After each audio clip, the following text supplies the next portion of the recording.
Hello guys, welcome to my humble YouTube channel where I bring you fanfiction that will brighten your days. Before we start, a subscribe is greatly appreciated, and don't forget to leave a like and ring the bell icon so you won't miss exciting new fanfiction stories. Spatial thanks to Diamond Wolf. Chapter 7, Nightmare I Am Tempest. 1 year later, Violet had been keeping watch on Rimuru for the past year, although it was incredibly boring.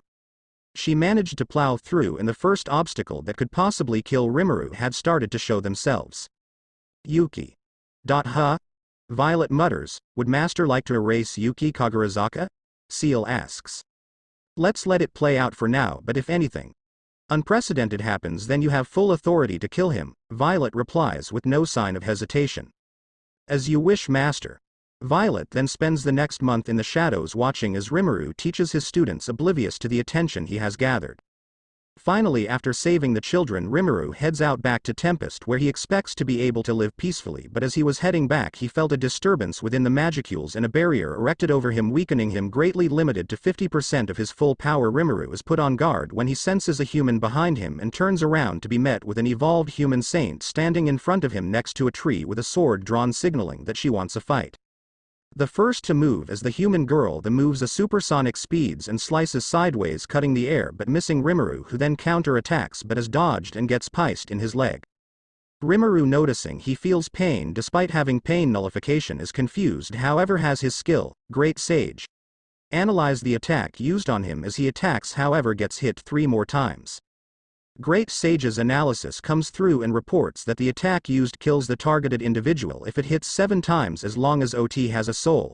Rimuru, realizing he is in a disadvantage, tries to gain distance by summoning the superior fire spirit, Ifrit, who distracts the saint while Rimuru tries to attempt a surprise attack, is deflected, and the saint then tries to steals Ifrit but is recalled before it was successful. They then both charge up their most powerful attacks, and the saint charges while Rimuru stands there and takes the sword to his heart. However, soon after his body starts to morph into a hybrid monster of orc, wolf, dragon and more. Once he finished transforming, he charges at the saint and slashes, but the saint dodges and summons 5 spirits who all attack the hybrid and keep it in place as the saint charges up a powerful magical attack and then releases it, causing many magic circles to appear and then encases the hybrid in a blinding golden light, evaporating it. The saint then walks away confident they killed Rimuru, but then a slime wiggles out from behind the crater the attack left. Seems I don't need to interfere here, Violet says as she moves away from the battlefield and heads east towards Tempest to see how they're holding up there. She soon arrives to see many dead goblins and blood all over the walls of the building. Rimuru soon also arrives, still oblivious to how much damage was truly done. After a few days, Rimuru had seen the full extent of the damage and had decided to take revenge and made a plan to kill the humans who had destroyed his city. I suppose Milam was right, wasn't she? If I am ignorant, everything I love will soon fade away, Violet says as she looks down upon all of the dead bodies. The ones who taught her not to be ignorant just because she has a little more power. Even now she is not ignorant despite the infinite power she wields. In less than 3 hours, Violet felt the aura of a familiar demon, Noir, the second most feared primordial behind Rouge. And then not long after, the voice of the world announced the birth of a new demon lord across the city, and everyone then prepares for their lord's awakening as he returns knocked out. Rimuru then goes through the process of evolving into a true demon lord and gifts all of his residents and subordinates abilities, which all cause them to faint with sudden raise in power with Rimuru awakening. However, instead of the bright golden eyes as usual, he bears dark red eyes that look more calculated and emotionless as he walks over to the town center with all of the dead bodies and begins to absorb all souls in the area, causing Violet to hide her soul as to not be detected by Raphael, who is the evolution of Great Sage. Raphael then separates the souls and then begins to merge them into their respective bodies, however is interrupted by Noir, who offers the magicules of his subordinates so that Raphael doesn't sacrifice some of her life force to revive them all, and she accepts absorbing the 2 archdemons who followed behind him. Raphael then finishes the resurrection process and faints, signaling the end of his evolution to true demon lord and also Violet's protection for the next few months. However, just as Violet was about to leave, she notices that Noir was looking directly at her. Unsurprised by him noticing her, she waves and then leaves Tempest back into the demon realm where her 2 subordinates were seen. My lady, where did you head off to? Veyron asks, worried. We all of a sudden couldn't sense you and thought you were killed. Ah. Well, I hid myself to the point only primordial level or above could sense me, so that makes sense, Violet says with an awkward smile. Why would you need to go to such lengths to hide yourself? Asks Zonda, curious to any possible being needed for such. You will likely see in these next few years, Violet says as she walks over towards the west for her annual match against Degruel. Chapter 8. Evolution Rimuru Pav. After I finished my evolution to Demon Lord, I headed over to a hill overlooking the city to think about the future of Tempest. Ranga was also with me as a source of comfort, since his fur is the most comfortable thing in existence and helps me relax. Suddenly I feel a presence coming towards me using spatial movement and raise my guard, and so does Ranga when a black-haired figure in butler clothing, a red stripe in his hair, appears in front of me and bows. I am glad to see that you have awakened, my lord, the demon says, bowing. Yeah, nice to see you, Rimuru says, confused. Who are you again, master?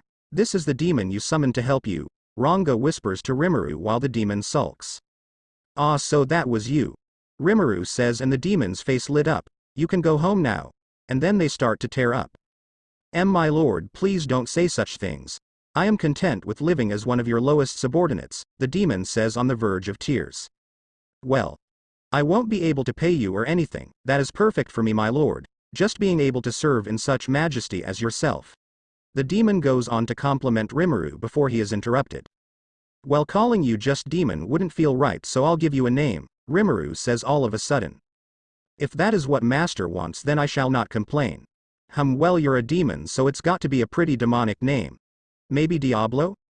Rimuru says as a ton of magicules leave his body. This guy just took about half of my magicules. I bet this guy is going to evolve into some beast.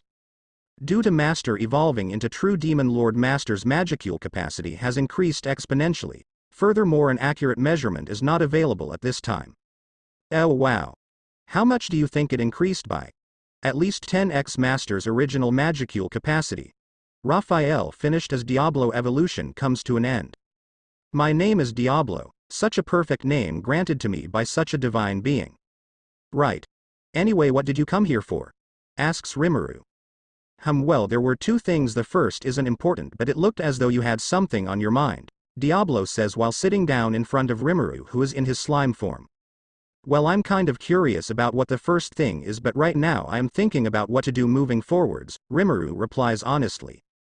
Violet Pav. After I finished my spar with Degruel, I headed back to Zonda and Veyron in my territory's center, since I felt someone tried to summon me directly, and when I traced it back it went to Rimuru. It is too early for me to be summoned, but I could also use that to protect him, but it can also get boring in Tempest, so I haven't accepted the summoning yet, but I will consider it. I soon arrived to Zonda and Veyron and decided to move today, to become stronger in this body. Veyron. Zonda, are you ready? Ask Violet. Of course, my lady, they both said in unison as all three disappear and reappear on the surface. So this is the kingdom that dared to attempt and build on my territory without my permission, Violet says as a smile creeps up on her face. Zonda, since Veyron had the pleasure of fighting against Degruel, I will let you have a go at this kingdom. Of course, make sure to leave some for me. As you wish, Zonda says, bowing, and then teleports into the center and charges up a large ball of magicules that then split into many smaller balls that then fly at supersonic speeds into the ground and surrounding houses, and the magicules then explode in contact, causing a 1-mile-wide explosion, wiping out the majority of the kingdom and 103.450 human souls, all returning to Violet through the soul corridor between all three of them. The last remaining kingdom was in panic, with the palace suddenly being evaporated and many of the buildings being flattened, leaving 6.000 humans to live, although they would have preferred to die like the others if they knew what would have came next. Violet, suddenly having 103.430 souls being absorbed, went into a state of hibernation similar to evolution. However, it was different as it was similar to unlocking an already accessible power. Using 50.000 of the souls, she evolved into a true Demon Lord, and with 20.000 souls she evolved both Veyron and Zonda into Demon Dukes, increasing their power tenfold. This idea came from someone else, having Violet evolve into a true Demon Lord and then Rimuru summon Violet and become his subordinate. What do you guys think? Should I do that? I can also fit in a few other things on top of that. My lady, my power has grown exponentially. I feel as though I could rival catastrophic class beings, Zonda exclaimed happily. You may have gained more strength, but you're yet to get to catastrophic class, Violet replies while walking towards him amongst all of the rubble that was blown away. I have all this power, yet I am still not yet at the realm of the strongest. They're truly monsters among monsters, Zonda mutters, almost dissatisfied with himself. Veyron, you also got an upgrade, Violet says, and turns over to Veyron, who is sitting on a destroyed wall. I am still far behind you, my lady, he says respectfully and stands up. Well, let's head over to a city while we're up here, declared Violet as they all disappeared. Violet and company spend 3 weeks in the human realm to test how far their abilities had grown, and they showed no sign of fatigue or loss of magicules. Rumors of a new demon lord Rimuru Tempest and quickly spread to the western nations where Violet was currently residing and could not help but smirk at all the panic. The king of the nation they were currently in had requested help from the Western Holy Church to increase their defense in case he decided to attack, as they were closest to the border between the Jura Forest and the western nations. Ha ha. Those humans are truly foolish. Violet cried in her mind while looking out the window of an old inn. My lady, may I know what you're planning on doing with this new demon lord? Asked Veyron as he appeared beside her in a bow. Nothing, Violet replies simply, nothing. Veyron repeated confused, yes. This new demon lord is very interesting, and so I order you to not interact with him without my permission, Violet commanded with a glare which intimidated Veyron enough to cause him to drop a bead of sweat. As you wish. I shall repeat this order to Zonda, Veyron replied and left as quickly as he arrived. I went a bit too hard on him there, Violet sighed before continuing to look out the window.